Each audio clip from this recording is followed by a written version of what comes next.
This is a quick overview of new Recursive Subdivision plugin.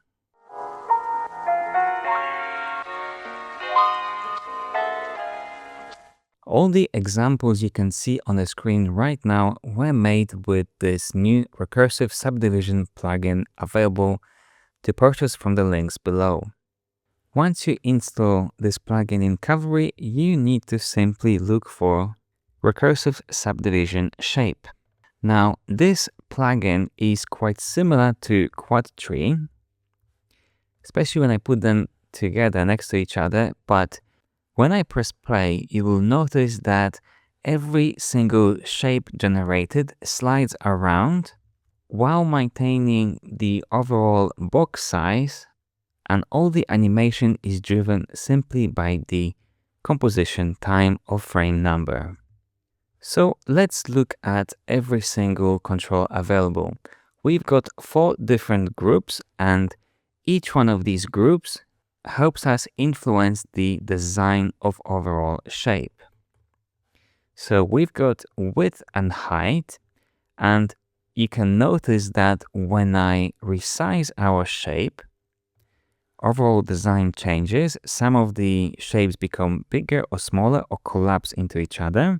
Then we've got overall depth. This is how many times each shape can be divided. This is similar to Quadtree.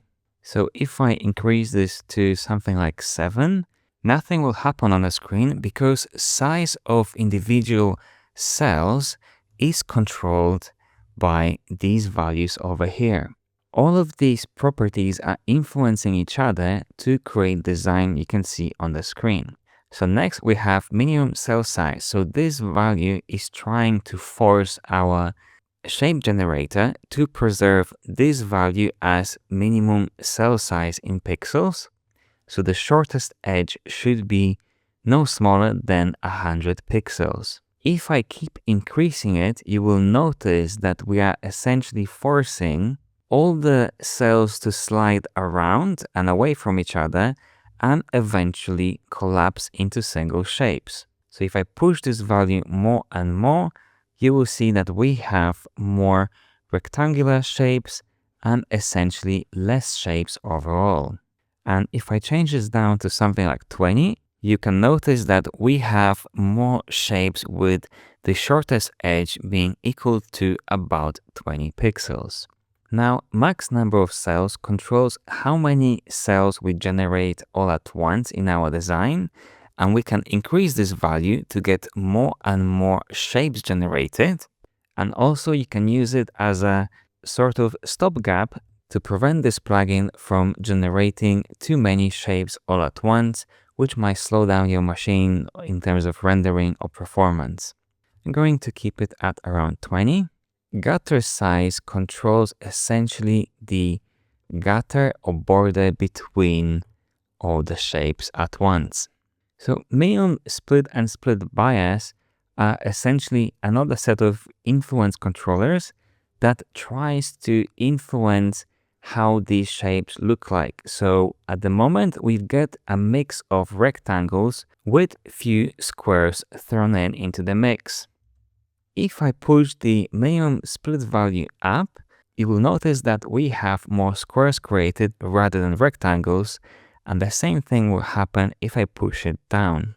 Essentially, this value influences where the split happens when we generate new shapes. So if you think about this rectangle being one shape, the split influences where the split line happens on the whole shape. Plus all the other controllers like minimum cell size and max number of cells and the depth take part in this calculation as well. So I'm going to change it to default state of around 20. And now the split bias forces our shapes to be more of a horizontal or vertical layout. At the moment, we get a mix of vertical rectangles and horizontal ones like over here, and few square looking like shapes as well. If I push this value all the way up, you will notice that whole design change into more of a vertical design layout. And if I push it all the way down, we reverse this process, and now we've got horizontal layout. Finally, the last section is all about the animation of the cells. So if I press play, we've got a nice animation happening. The whole thing is driven by the composition time property, which is this value. We can disconnect it, and when I press play, our design will stay still, or connect it again to have it automatically animated across our composition time.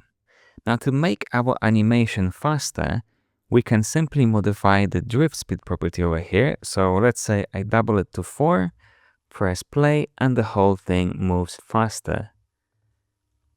Go up again, and the whole thing is really fast. And if I want to slow it down, I just need to reduce this value to something like 1 or even to 0.5.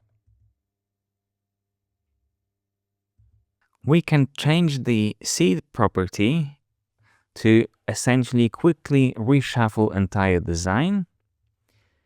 Now finally, the loop property works best at slightly longer compositions of around 200 frames and upwards, but essentially it will try to loop the whole animation across X amount of frames, in this case 200.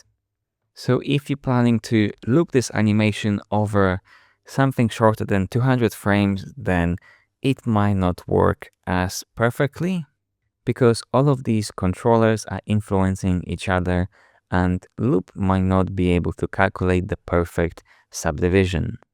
So hopefully this gives you a nice overview of all the properties available in this plugin. So let me show you how you can assign different colors to each cell. Let's make this the size of our composition. And if you look at the Mesh Explorer, at the moment, this whole thing is still a single mesh. So what we need to do is add this modifier, contours to submeshes, and this will force this mesh to be split into individual pieces because we've got gaps between our points. So now when I refresh our Mesh Explorer, we get to see every single piece from our design separated into individual meshes with index assigned to it. And now I can add a submesh, go to fill, and for example, add a gradient shader. And when I press play, everything is animated, gradient is applied equally to every single mesh rather than across entire shape.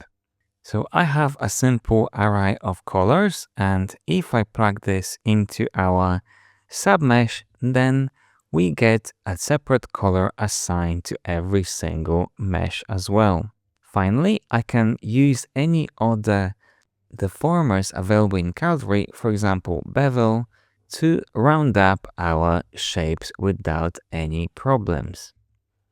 We got perfect curvature across every single shape, and I can control this as needed. And this shape will work with stills or videos as well. So let me make an array out of all the photos I just imported. I'm going to look for image shader. Then I want to drag the array of our stills, which is the list over here, into my image shader. Select the submesh, go to Fill tab, and simply add it as a shader. So some of the images are a little bit stretched on the side. That can be fixed by simply changing the scale mode to cover. When I press play, the whole shape is animated and images are assigned to every single cell. We've got a repetition happening around our scene, and this is because I don't have enough images to fill up the whole shape. In this case, I need to have 20 images to not have any repetition, but I have only 12. And again, this works with video files as well. So in this last example, I've got a simple color array plugged in into submesh as before. And watch what happens if I change the gutter size to 0. Essentially, we've got this Tetris-like looking shape, and when I play this, the whole thing goes a little bit crazy, but it looks really nice if you simply change the seed value.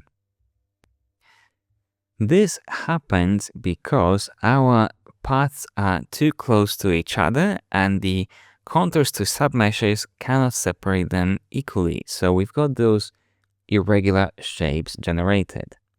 So to prevent this, I need to set the gutter size to a small amount, and then we've got perfect rectangles and squares created. So hopefully this gives you a number of ideas how to work with this Recursive Subdivision plugin. It's very versatile, and the best part about it is that it generates vector shapes natively inside Cavalry, so it's pretty fast to render. Thanks for watching.